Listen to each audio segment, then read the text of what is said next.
ក្នុងចំនួនរវាងថៃនិងកម្ពុជាចិនហាក់នៅមានភាពស្ងៀមស្ងាត់ដោយមនុស្សជាច្រើនគិតថាចិនកំពុងតែប្រកាន់ចំហនៅកណ្ដាលព្រោះប្រទេសទាំងពីរសុទ្ធតែផ្ដល់ផលប្រយោជន៍ឲ្យចិនដូចគ្នាបើតាមការវិភាគរបស់លោកបណ្ឌិតញើរដ្ឋាសាកលវិទ្យាធិការនៃសាកលវិទ្យាល័យអង្គរបានបង្ហោះសារចែករំលែកថាចិននឹងប្រើវិធីម្យ៉ាងដែលគេហៅថាចាប់ក្តាមដាក់ក្នុងក្អមសម្រាប់អត្ថបទនេះគឺជាអត្ថបទវិភាគរបស់លោកញើរដ្ឋាដែលមានខ្លឹមសារទាំងស្រុងដូចខាងក្រោមចិនក្នុងស្ថានភាពចាប់ក្តាមដាក់ក្នុងក្អមនេះសម្រាប់ទីក្រុងប៉េកាំងចំនួនប្រដាប់អាវុធរវាងកម្ពុជានិងថៃមិនមែនជាឱកាសទេប៉ុន្តែជាសម្បត្តិអាក្រក់ខាងយុទ្ធសាស្ត្រទៅវិញទេនៅក្នុងកលៈទេសៈនេះចិនកំពុងឈរនៅកណ្ដាលរវាងផលប្រយោជន៍ទាំងពីរដែលមិនអាចកាត់ផ្តាច់បានដោយសារតែនៅក្នុងក្រសែភ្នែកចិនកម្ពុជាត្រូវបានចាត់ទុកជាមិត្តដៃថែបឬមិត្តនយោបាយស្មោះត្រង់មូលហេតុដែលចិនចាត់ទុកបែបនេះព្រោះកម្ពុជាតែងតែគាំទ្រចិនអត់ងាករេលើឆាកអន្តរជាតិទាំងបញ្ហាតៃវ៉ាន់សមុទ្រចិនខាងត្បូងនិងសិទ្ធិមនុស្សជាដើមចិនទុកចិត្តកម្ពុជាថាជាសម្ព័ន្ធមិត្តដែលមិនប្រែប្រួលម្យ៉ាងទៀតកម្ពុជាមិនមានសម្ព័ន្ធមិត្តយោធាជាមួយអាមេរិកដូចថៃនោះទេចិនក៏ជាអ្នកទម្លាប់បំរុងធំសម្រាប់វិស័យយោធាដែរចិនតែងតែគាំទ្រកងទ័ពកម្ពុជារួមមានការវឹកវើអាវុធមូលដ្ឋានរាមរីឯថៃវិញចិនចាត់ទុកដូចជាបងប្អូននិងជាសរសៃឈាមសេដ្ឋកិច្ចដែលខ្វះមិនបានសម្រាប់ចិនសេដ្ឋកិច្ចថៃធំជាងកម្ពុជាឆ្ងាយណាស់ថៃគឺជាមជ្ឈមណ្ឌលភស្តុភារសម្រាប់គម្រោងខ្សែក្រវ៉ាត់និងផ្លូវ BRI ជាពិសេសផ្លូវដែកល្បឿនលឿនពីចិនឡាវថៃនិងម៉ាឡេស៊ីបើគ្មានថៃចិនមិនអាចតភ្ជាប់ទៅភាគខាងត្បូងអាស៊ានបានទេចំពោះនយោបាយការទូតថៃអនុវត្តការទូតដើមឫស្សីថៃជាមិត្តរបស់ចិនក៏ប៉ុន្តែជាសម្ព័ន្ធមិត្តតាមសន្ធិសញ្ញារបស់អាមេរិកដែរនេះធ្វើឲ្យចិនមិនអាចទុកចិត្តថៃបាន 100% ដូចកម្ពុជាទេប៉ុន្តែចិនត្រូវតែយកចិត្តទុកដាក់ជាចាំបាច់ដើម្បីកុំឲ្យថៃងាករេទៅរកអាមេរិកទាំងស្រុងប្រសិនបើចិនកាន់ជើងកម្ពុជាចិននឹងរុញឲ្យថៃធាក់ទៅក្នុងកណ្ដាប់ដៃអាមេរិកទាំងស្រុងហើយប្រសិនបើចិនកាន់ជើងថៃចិននឹងបាត់បង់ការទុកចិត្តពីកម្ពុជានិងសម្ព័ន្ធមិត្តផ្សេងទៀតដូច្នេះចិនគ្មានជំរឿអ្វីក្រៅពីដើរតួនាទីជាអ្នកបង្ខំឲ្យមានសន្តិភាពដើម្បីការពារផលប្រយោជន៍របស់ខ្លួនឯងនៅក្នុងពេលនេះចិនស្ថិតក្នុងស្ថានភាពពិបាកបំផុតគឺត្រូវធ្វើយ៉ាងណាកុំឲ្យក្តាមខាំឃ្លាជ្រុលត្រឹមតែដាច់ទង្គៀបគឺគ្រប់គ្រាន់ហើយក៏មិនឲ្យក្តាមណាមួយលោតចេញពីក្អមបានដែរតើចិននឹងប្រើយុទ្ធសាស្ត្រអ្វីដើម្បីពន្លត់ភ្លើងនេះចំពោះចំណុចនេះលោកបណ្ឌិតញើរដ្ឋាវិភាគថាចិននឹងមិនបញ្ជូនទាហានមកជួយបាញ់គ្នាទេព្រោះចិនមិនចង់ឃើញគប់កំភ្លើងឡើយអ្វីដែលចិនចង់ឃើញមានតែលុយប៉ុណ្ណោះខណៈពេលនេះចិននឹងប្រើវិធីពន្លត់ភ្លើង3យ៉ាងនោះគឺទី1លើកទូរស័ព្ទស្អីឲ្យមានន័យថាមេដឹកនាំចិននឹងទេផ្ទាល់ទៅមេដឹកនាំខ្មែរនិងថៃដោយស្នើឲ្យប្រទេសទាំងពីរឈប់បាញ់គ្នាភ្លាមបើមិនឈប់ទេកុំសង្ឃឹមថាបានលុយជំនួយឬអ្នកវិនិយោគពីចិនទៀតសម្ពាធនេះខ្លាំងជាងគប់កំភ្លើងទៅទៀតព្រោះទាំងខ្មែរនិងថៃសុទ្ធតែត្រូវការលុយទី2បិទផ្លូវដង្ហើមសេដ្ឋកិច្ចដោយចិនអាចនិយាយថាផ្លូវមិនមានសុវត្ថិភាពយើងផ្អាកដឹកទំនិញសិនពេលនោះអ្នករកស៊ីធំនៅថៃនឹងស្រែកធ្ងោហើយនាំគ្នាសង្កត់ទៅរករាជរដ្ឋាភិបាលរៀងៗខ្លួនឲ្យឈប់ធ្វើសង្គ្រាមភ្លាមដើម្បីកុំឲ្យដាច់បាយទី3យកលុយបិទមុខកំភ្លើង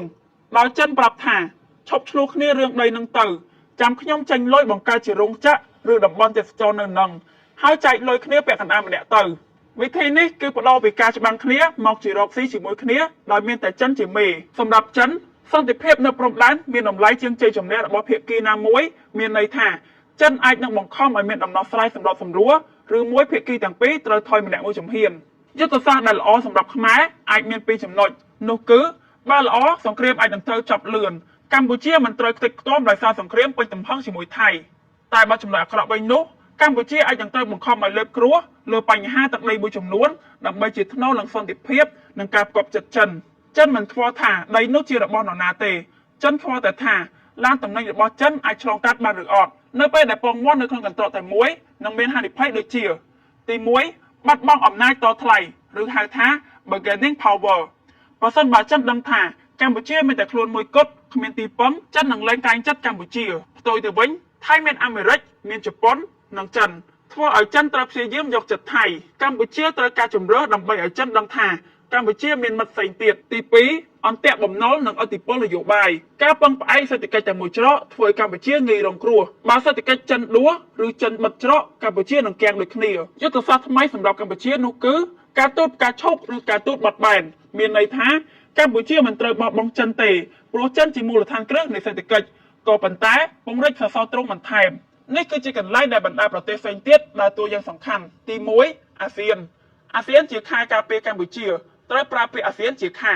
ក្នុងចំនួនជាមួយថៃឬបញ្ហាសមុទ្រចិនខាងត្បូង ការឆោជាមួយចំហរួមអាស៊ានពេលខ្លះអាចជួយឲ្យកម្ពុជាមើលទៅមានភាពឯករាជ្យនិងមិនត្រូវបានគេចោទថាអាយ៉ងរបស់ចិនទី2ទីផ្សារលោកខាងលិចអាមេរិកនិងអឺរ៉ុបព្រោះថាចិនជាអ្នកសាងសង់លក់ដែកលក់ស៊ីម៉ង់តធ្វើផ្លូវ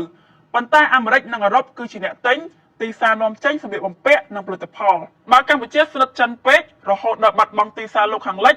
សេដ្ឋកិច្ចកម្ពុជានឹងជួបវិបត្តិដូចគ្នាទី3ឥណ្ឌាដោយសារតែការប្រារព្ធខួប70ឆ្នាំនេះគឺជាការបញ្ជាក់ឡើងវិញនូវការបដិញ្ញាចិត្តដើម្បីបន្តចំណងទំនាក់ទំនងនេះពីអតីតកាលដ៏រុងរឿងទៅកាន់អនាគតដ៏ភ្លឺស្វាងពាណិជ្ជកម្មនិងសេដ្ឋកិច្ចជាមួយឥណ្ឌាគឺជាពាណិជ្ជកម្មទ្វេភាគីកំពុងកើនឡើងដោយទទួលបានការសម្របសម្រួលពីកិច្ចព្រមព្រៀងអាស៊ានឥណ្ឌាក្នុងវិស័យយានយន្តនិងបច្ចេកវិទ្យាព័ត៌មានជាពិសេសវិស័យទេសចរណ៍បន្ថែមពីនេះការកសាងសមត្ថភាពឥណ្ឌាបានផ្ដល់នូវការបណ្ដុះបណ្ដាលអាហារូបករណ៍និងការគាំទ្រក្នុងវិស័យសុខាភិបាលបច្ចេកវិទ្យានិងការពង្រឹងអំណាចស្ត្រីទី4នោះគឺរុស្ស៊ីមានន័យថាកម្ពុជាត្រូវពិចារណារុស្ស៊ីជាជម្រើសយុទ្ធសាស្ត្រសំខាន់មួយដើម្បីរក្សាតុល្យភាពអំណាចបើទោះបីជារុស្ស៊ីកំពុងជាប់ពាក់ព័ន្ធសង្គ្រាមប្រយោលជាមួយអឺរ៉ុបនិង NATO លើទឹកដីអ៊ុយក្រែនក៏ដោយរុស្ស៊ីមានសក្តានុពលខ្លាំងខាងថាមពលប្រេងហ្គាសនិងនុយក្លេអ៊ែរស៊ីវិលនិងបច្ចេកវិទ្យាយោធា